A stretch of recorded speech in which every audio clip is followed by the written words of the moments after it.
On en vient à la situation au Venezuela. Après des semaines de tentatives, le leader autoproclamé Juan Guaidó admet son impuissance à rallier l'armée. Dans un entretien à l'agence France-Presse, il affirme que certaines personnes qui s'étaient dites prêtes à suivre son appel n'auraient pas tenu parole. Les manifestations qui ont suivi se sont soldées par la mort de 5 personnes, mais l'opposant à Nicolás Maduro persiste à croire que le changement reste possible dans son pays. Il y a eu des personnes qui n'ont pas tenu leur parole, disons-le comme ça. Et cela ne signifie pas qu'ils ne le feront pas, cela ne signifie pas qu'ils ne le feront pas bientôt.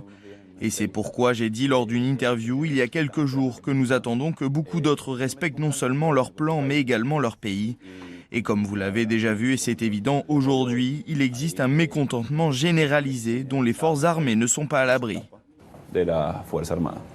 Le département d'État américain a-t-il publié par erreur une fiche d'information dans laquelle il reconnaîtrait l'implication des États-Unis dans la crise au Venezuela? C'est ce que semblent indiquer les sites américains Zero Hedge et Grey Zone qui ont capturé le document sur Internet.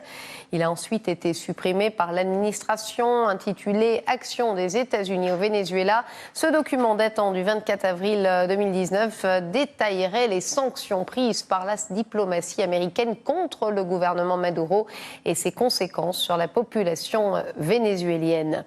Et pour Christophe Ventura, directeur de recherche à l'IRIS, la stratégie des États-Unis au Venezuela s'est enlisée. Je crois qu'il faut prendre très au sérieux la stratégie et les mots de Washington. C'est d'ailleurs ce que demandent Donald Trump, Mike Pompeo, messieurs Bolton et Pence. Ils demandent à ce qu'on prenne au sérieux leur stratégie, donc je pense qu'il faut le faire.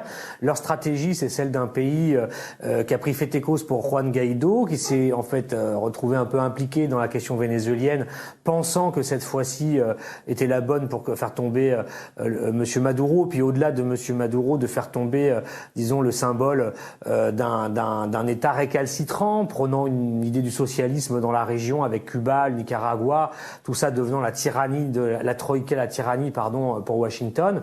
Donc il y avait la tentation et que les choses se passent vite. Et puis désormais ça s'est enlisé. Monsieur Guaidó n'arrive pas n'a pas réussi à emmener avec lui la majorité des Vénézuéliens, ni même le début d'un soulèvement populaire réel au Venezuela, et encore moins les institutions et leur solidarité autour du président constitutionnel vénézuélien. Et je crois que lorsqu'on parle de la fidélité militaire de l'armée, c'est plus que Nicolás Maduro en tant que personne, bien sûr ça compte, mais c'est de toute façon un soutien de l'institution militaire à la cohésion de la constitutionnalité du Venezuela. Donc c'est ça que ça veut dire.